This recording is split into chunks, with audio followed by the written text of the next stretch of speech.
거룩한 주님의 날 이렇게 믿음으로 주님 앞에 나와 예배하고 하나님의 귀한 음성 듣는 여러분들에게 하나님의 크신 은혜와 축복이 임하길 간절히 축원합니다. 조선시대 광해군 때에 경남 하동에서 이런 일이 있었다고 그럽니다. 결혼식을 치르기 위해서 신부를 가마에 태우고 이렇게 가게 되었는데 양쪽에서 가마를 태운 그런 신부가 아주 작은 벼랑길에서 만나게 되었다고 그럽니다. 너무 좁아서 이렇게 비껴갈 수 없는 그런 상황, 한쪽이 피해주지 않으면 갈 수 없는 그런 비탈 벼랑이었었다고 그러죠. 그런데 이들이 서로 비켜주지 않았다고 그럽니다. 특별히 이 두 집안은 학문의 계통이 달라서 오랫동안 이렇게 싸우는 그런 집안이었었다고 그러지요. 그렇기 때문에 비켜가는 쪽이 결국은 지는 거다 이렇게 생각을 해서 서로 비켜주지 않고 서로 비키라고 서로 소리 지르며 싸우는 그런 모습들이 있었다고 그러지요. 하루가 가고 이틀이 갑니다. 그럼에도 불구하고 꼼짝하지 않고 피해주지 않았지요. 그러는 사이에 온 집안 사람들이 다 몰려 나왔고, 그리고 나중에는 그 학문을 같이 하는 선비들까지 몰려와서 이 상황은 엄청난 큰 문제로 번지게 되었다고 그럽니다. 사흘이 지났을 때에 두 집안은 드디어 자기들의 학문 그리고 가문의 명예를 더럽히지 않는 그런 한에서 해결의 방법을 찾았다고 그럽니다. 그 해결의 방법이 어떤 것이었겠습니까? 그것은 두 신부를 결혼식에 가고자 가마에 태웠던 그 두 신부를 그 벼랑에서 뛰어내리게 하여서 죽게 하고, 그리고 가마는 다시 원래 왔던 그 집으로 돌아가게 하는 이런 방법이었다고 그러죠. 결국은 그 가마 속으로 큰 돌이 들어가게 되었고, 그 두 신부는 자기의 치마폭에 그 큰 돌을 쌈에 안고 낭떠러지기로 이렇게 뛰어내려 둘 다 죽게 되는 이 모습이 있게 되었다고 그럽니다. 정말 안타까운 그런 모습이지요. 자존심이 무엇인데 그 자존심 하나 지키려고 그 행복하게 가정을 이루며 살아야 된 그런 두 딸을 죽게 하는 이런 모습들이 있었는지 안타까운 그런 이야기죠. 사람들은 자기의 자존심 상하는 것, 그것을 견디지 못해하는 그런 모습들이 있습니다. 자존심이 상하게 될 때는 싸움도 불사하고, 그리고 국가 간에서는 전쟁도 불사하는 이런 모습들이 있습니다. 그만큼 자존심을 지킨다고 하는 것, 그것이 중요하다 그렇게 생각을 하는 것이죠. 이런 재미난 이야기도 있습니다. 미국의 과학자들이 지하 50m를 내려갔습니다. 그리고 그 50m에서 구리 조각 하나를 발견하게 되었죠. 그때에 이 미국의 과학자들이 이것을 근거로 해서 이렇게 발표를 했다고 그럽니다. 2만 년 전에 미국은 전국적인 전화망을 가지고 있었다, 이렇게 발표를 했다고 그럽니다. 이 자존심이 상한 일본이 과학자들에게 명령을 해서 100m를 땅을 파보라, 그렇게 명령을 했다고 그러죠. 그리고 일본 과학자들은 그 100m 아래서 유리 조각을 하나 발견했다고 그럽니다. 그리고 그것을 근거로 해서 일본 과학자들은 2만 5천 년 전, 미국은 2만 년 전이라고 했는데 일본은 2만 5천 년 전에 일본은 전국적인 광통신망을 가지고 있었다, 이렇게 발표를 했다고 그럽니다. 이에 자존심이 상한 우리 한국에서도 과학자들에게 시켜서 우리는 300m를 파라, 그렇게 얘기를 했다고 그러지요. 그리고 300m를 파고 내려갔습니다. 거기서 무엇을 발견했겠습니까? 아무것도 발견하지 못했다고 그럽니다. 이것에 자존심이 상하는 거죠. 아무것도 발견하지 못했다고 발표를 하게 된다면 그래도 우리나라가 스마트폰 강국 아닙니까? 그리고 인터넷 강국 아닙니까? 그런데 아무것도 이야기하지 않으면 이거 자존심 상하는 그런 일이지요. 아무것도 발견하지 못하고 그 모습 가운데서 과학자들이 이렇게 발표를 했다고 그럽니다. 한국은 3만 년 전에 휴대전화 무선 통신망을 가지고 있었다. 이렇게 발표를 했다고 그럽니다. 이 국가 간에서도 이 자존심 싸움이라고 하는 것이 얼마나 큰가라고 하는 그런 이야기 있죠. 그런데 오늘 성경 말씀 가운데 보면 우리들이 잘 아는 그런 이야기가 기록되어 있습니다. 흉악한 귀신 들린 딸을 둔 가나안 여인에 대한 이야기지요. 이 이야기를 보면 이 가나안 여인은 철저히 자기의 자존심을 버립니다. 자기의 자존심을 내세우지 않습니다. 그것으로 인하여 오직 예수 그리스도의 은혜 받기를 원하는 그 모습 가운데 예수 앞에 철저히 굴복하는 이런 모습들이 있게 되죠. 그것으로 인하여 그 여인의 소원이 이루어지게 되었다라고 하는 이야기가 오늘 이야기의 말씀입니다. 오늘 22절의 말씀 가운데 보면 이렇게 말합니다. 가나안 여자 하나가 그 지경에서 나와 소리를 질러 이르되 주 다윗의 자손이여 나를 불쌍히 여기소서 내 딸이 흉악하게 귀신 들렸나이다. 여기 말씀 가운데 보면 가나안 여인이라 이렇게 말씀해 주고 있습니다. 그런데 이와 동일한 본문을 가지고 있는 마가복음 7장 26절의 말씀 가운데 보면 그 여자는 헬라인이요 수로보닉의 족속이라 이렇게 말씀해 주고 있습니다. 헬라인이다 라고 하는 말은 유대인이 아니라 이방인이라 라고 하는 의미를 가지고 있죠. 그리고 수로보닉의 족속이라 라고 얘기하고 있는데 이 수로라고 하는 나라는 시리아를 일컫는 말입니다. 그리고 보니게라고 하는 말은 피니키아 지역을 일컫는 그런 말이죠. 다시 말하면 시리아에 속한 보니게, 즉 피니키아 지역의 출신이었던 이 이방인 여자, 그 여자가 바로 오늘 주인공입니다. 당시 유대인들에게 있어서는 이 이방인들에 대해서 아주 천하게 여기고 비난하고 조롱하는 그런 모습들이 있었습니다. 그런데 오늘 성경 말씀 가운데 보면 예수님께서 유대 지역, 이 갈릴리 지역을 벗어나 이방 지역으로 들어가게 된 그런 모습들을 기록해 주고 있죠. 두로와 시돈 지방으로 가셨다 말씀해 주고 있습니다. 그런데 유대인들이 그렇게 천하게 여기는 그 가나안 여인이 그 지경에서 나와 예수님께 소리를 질렀다 말씀해 주고 있습니다. 주 다윗의 자손이여 나를 불쌍히 여기소서 내 딸이 흉악하게 귀신 들렸나이다 이렇게 말합니다. 마가복음 7장 25절의 말씀 가운데 보면 이 여인이 예수님께로 나온 것에 대해서 이렇게 말합니다. 예수의 소문을 듣고 곧 와서 이렇게 말합니다. 다시 말하면 이 여인이 예수님께로 나온 이유가 무엇이었는가? 그것은 이 여인이 예수님에 대한 소문을 들었다 이렇게 말씀해 주고 있습니다. 예수님께 대한 소문을 들었습니다. 그런데 그 딸이 흉악한 귀신 들린 그런 딸이었다라고 하는 거지요. 귀신 들리게 되면 얼마나 그 딸의 모습이 처참하고 그리고 괴로운 그런 모습들이 있겠습니까? 요즘은 귀신 들린 그런 사람을 보기가 힘듭니다. 그러나 제가 목회를 처음 시작했을 때 그럴 때는 귀신 들린 그런 사람들이 얼마나 많이 있었는지 모릅니다. 처음에 제가 개척을 하고 그렇게 했을 때에도 저희 교회에 귀신 들려 고통받는 그런 딸 아이 하나가 저희 교회에 온 적이 있었습니다.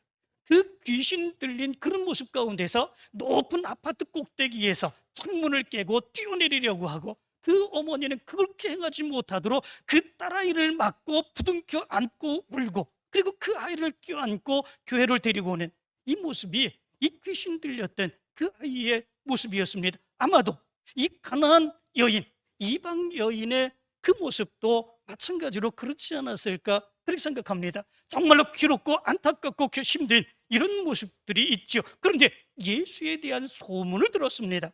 그가 살던 그 지역에서 예수님을 만나기 위하여 그 땅의 병을 고치기 위해서 그 딸을 데리고 예수님께로 달려나오는 그 모습이 오늘 성경에서 이야기해 주고 있는 그런 이야기입니다. 그런데 예수님께로 막상 나왔지만 예수님께로 나가 예수님을 만날 수 없었던 그런 상황이었습니다. 왜냐하면 이 여인은 유대인들이 업심여기는, 비난하고 조롱하는 그런 이방인이었기 때문에 그렇습니다. 그렇기에 유대인들로 둘러싸여 있는 바로 거기를 헤치고 예수님을 만나기는 쉽지 않은 그런 모습들이 있죠. 제자들로 둘러싸여 있습니다. 많은 사람들로 또한 둘러싸여 있습니다. 여인의 모습으로 예수님을 만나기 위해서 그 앞으로 나간다고 하는 거 쉬운 모습은 아니지요. 그러자 이 여인이 행한 것이 있었습니다. 그 모습은 뭐냐면 소리 지르는 일이었습니다. 주 다윗의 자손이여 나를 불쌍히 여기소서, 내 딸이 흉악하게 귀신 들렸나이다.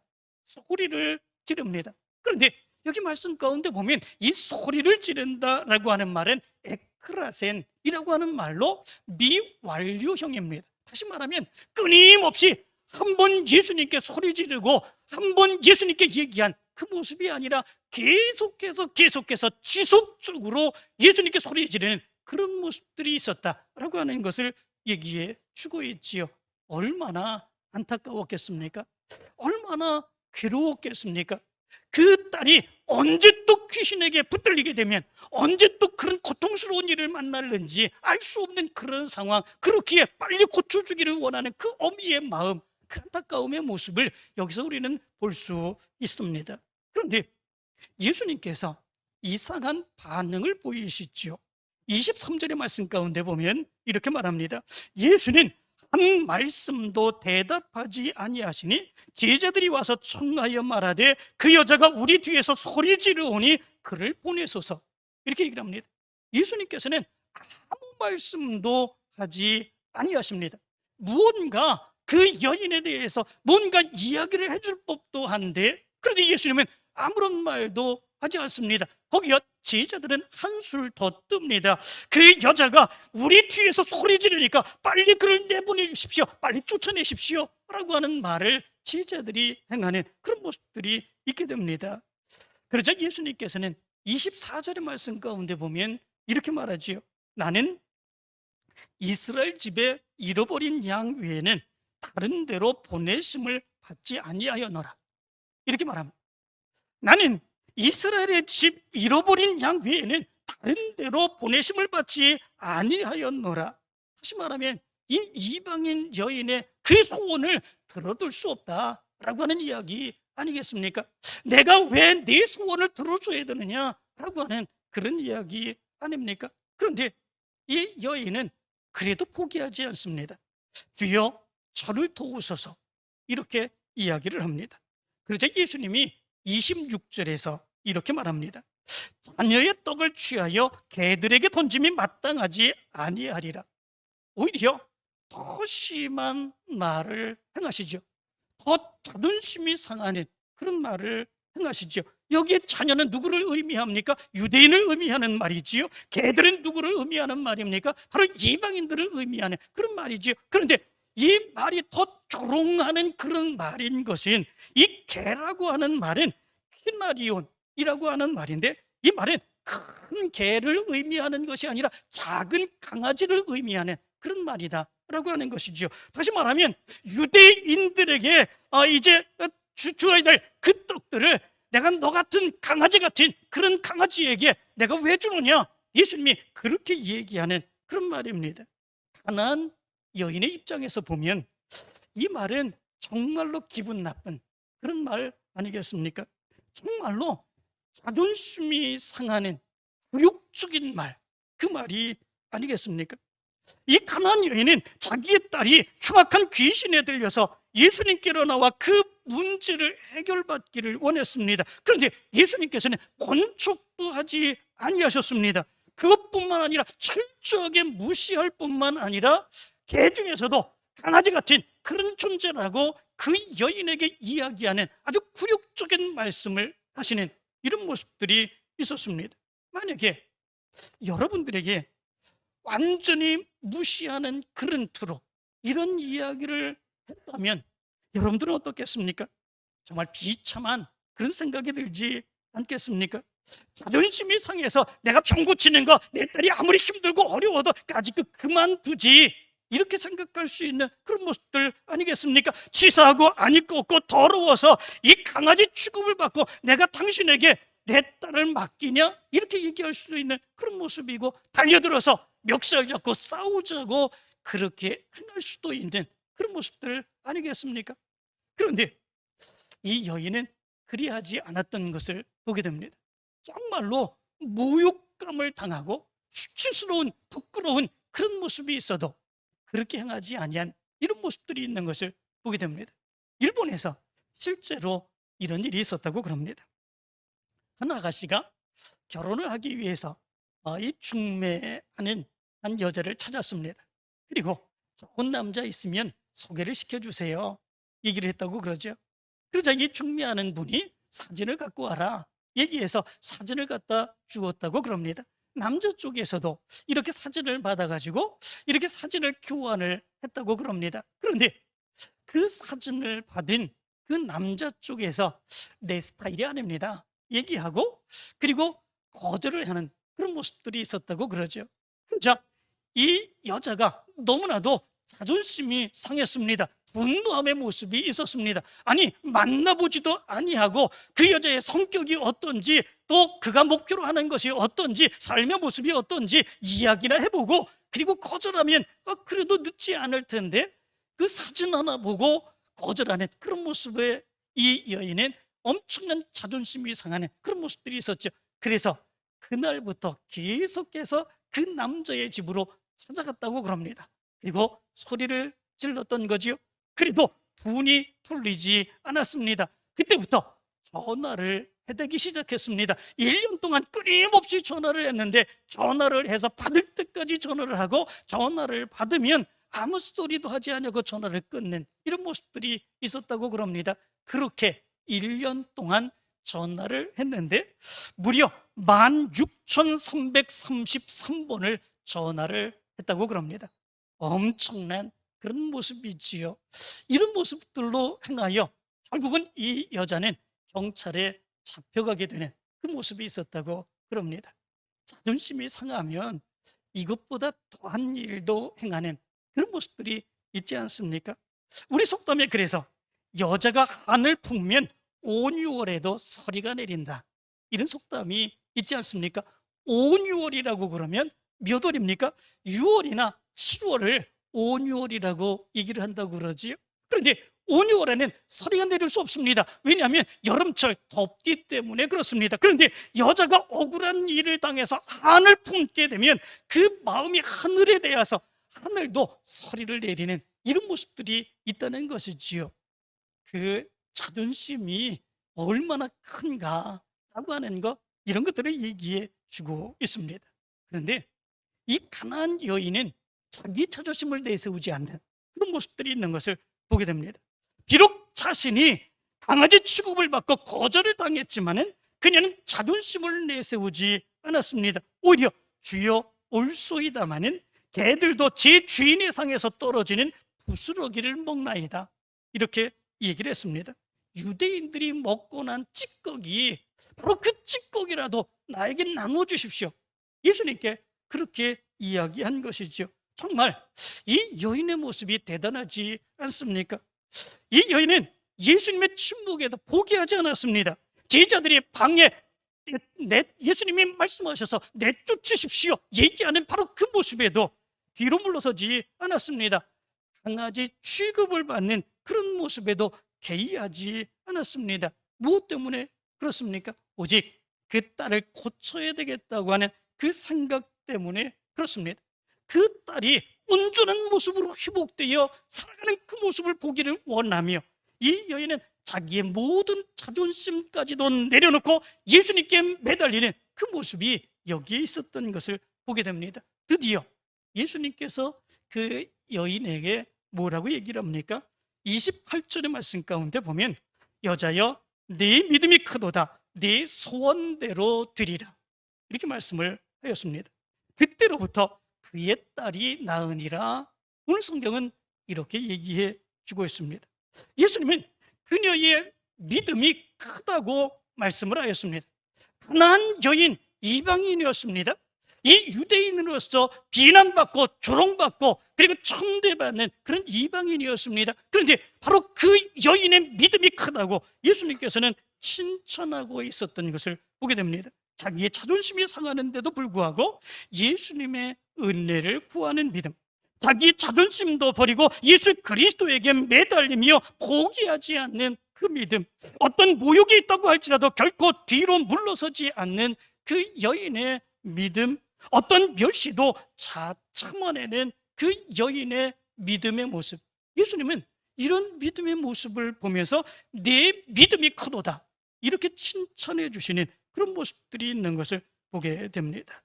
이 가나안 여인은 개취급을 받는 그런 모습들, 자기의 자존심이 완전히 무너지고 그리고 갈기갈기 찢어지는 듯한 그런 괴로움의 모습을 당한다고 할지라도 그럼에도 불구하고 원한 것은 예수님으로부터 오는 은혜였습니다.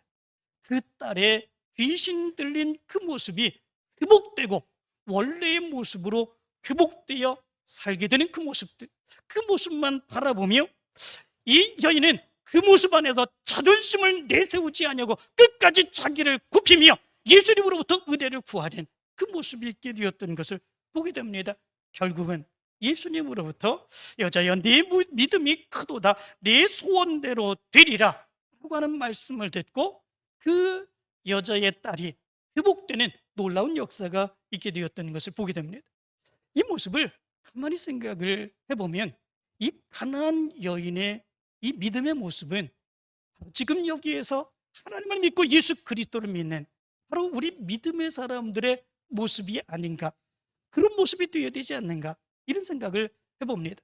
우리도 믿음의 삶을 살아가다 보면 이런 자존심 상하는 일들이 얼마나 많이 있습니까? 내 생각대로 안 됩니다. 내 뜻대로 안 됩니다. 내 주장대로 안 됩니다. 내가 하고자 하는 그 일에 대해서 많은 사람들이 이렇게 얘기합니다, 저렇게 얘기합니다. 그럴 때에 우리는 그 자존심 참을 수 없습니다. 견딜 수 없습니다. 그 모습 안에서 분노를 일으키고 그리고 그 모습 안에서 그 사람에 대해서 가만히 있지 못하는 이 모습이 우리의 모습 가운데 얼마나 많이 있는지 모릅니다. 그렇기에 우리에게 가장 필요한 그 모습, 바로 이 가나안 여인의 믿음의 모습이 아닌가, 이런 생각을 해봅니다. 야고보서 4장 6절의 말씀 가운데 보면 그래서 이렇게 말합니다. 그러나 더욱 큰 은혜를 주시나니 그러므로 일렀으되 하나님이 교만한 자를 물리치시고 겸손한 자에게 은혜를 주신다 하였느니라, 이렇게 말씀해 주고 있습니다. 겸손한 자에게 자기를 낮추고 그리고 하나님의 은혜를 더 높이고자 하는 바로 그런 사람들에게 하나님은 더 큰 은혜를 허락해 주신다라고 하는 거지요. 그러나 우리는 그럼에도 불구하고 그리하지 못하는 그런 모습들이 있지 않습니까? 하나님께 영광 돌리기를 원하는 그 믿음의 모습들, 하나님의 더 큰 뜻을 이루기를 원하는 바로 그 믿음의 모습들, 그것이 우선이 아니라 내 자존심을 더 지키고자 하는 그 모습이 우리 가운데 더 우선되는 모습이 많아서 혼란이 생기고 어려움이 생기는 그런 모습들이 얼마나 많은지 모릅니다. 나병에 걸렸던 아람 나라의 군대 장관 나반, 우리가 너무나도 잘 압니다. 엘리사가 그 나만 장군에게 이렇게 이야기를 하죠. 너는 가서 요단강에 몸을 7번 씻으라, 네 살이 회복되어 깨끗하게 되리라, 얘기를 합니다. 그 모습에 이 나만 장군이 얼마나 자존심이 상합니까? 우리나라에는 이 이스라엘의 강들보다 더 좋은 강, 더 깨끗한 강, 그런 강들이 많은데 거기 가서 씻으면 되는데 왜 여기서 씻느냐? 이 나만 장군이 그렇게 이야기하고 분노하며 자기 고향으로 돌아가고자 하는 이런 모습들이 있죠. 그의 종들이 설득하여서 그가 순종하여 요단강에 가서 몸을 7번 씻을 때에 그의 나병은 깨끗하게 낫는 이런 역사가 있었던 것을 보게 됩니다. 그런데 우리의 모습이 바로 이 나만 장군과 같은 그런 모습일 때가 너무나도 많이 있습니다. 자존심 중요하죠.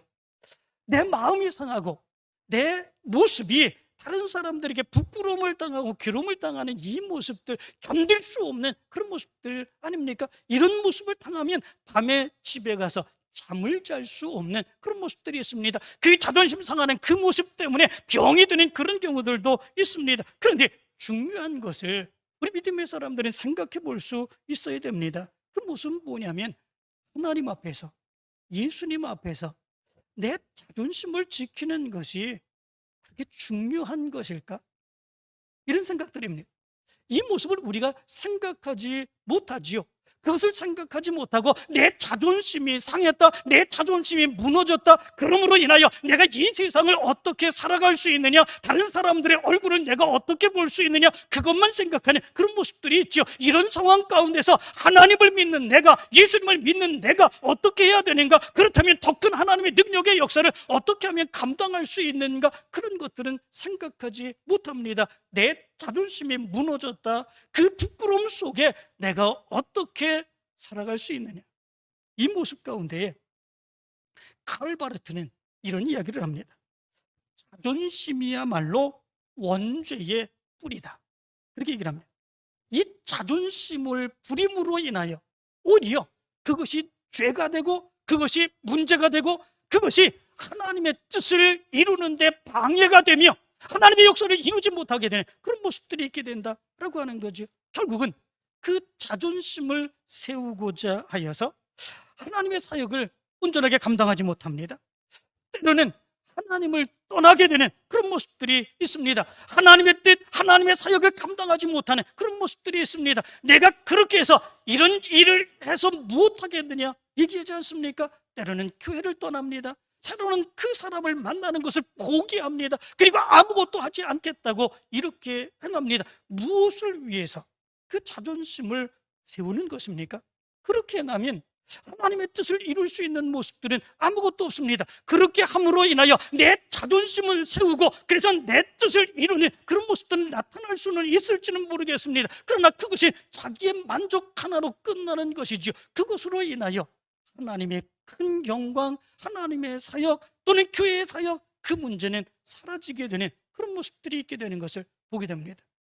자존심 굽힘으로 인하여 하나님께서 도와주시고 역사해 주심으로 인하여 내 문제가 해결된다면, 자존심을 내세우지 않음으로 인하여 자기를 굽히고 믿음으로 살아가게 될 때에 하나님의 놀라운 능력의 역사가 그 가정을 통해서 나타나게 된다면, 그를 통해서 그 교회에서 하나님의 놀라운 능력의 역사가 일어나고 사역을 온전하게 감당하며 하나님의 놀라운 역사를 체험할 수 있게 된다면, 그러면 내 자존심도 내려놓고 포기할 수 있는 그런 모습들이 있어야 되지 않겠습니까? 가나안 여인, 자기의 흉악한 귀신 들린 그 모습 회복하고자 자기의 자존심은 하나도 내세우지 않았습니다. 그 유대인들이 먹던 그 부스러기, 그거라도 나에게 나눠주시기를 원합니다. 그 모습으로 인하여 자기가 굽히고 예수님께 더 가까이 나가는 그 모습이 있었습니다. 그 모습으로 인하여 예수님이 내 믿음이 크도다 말씀하시고 그 즉시로 그 딸의 귀신 들린 역사가 회복되게 되는 그 놀라운 역사가 일어났지 않았습니까?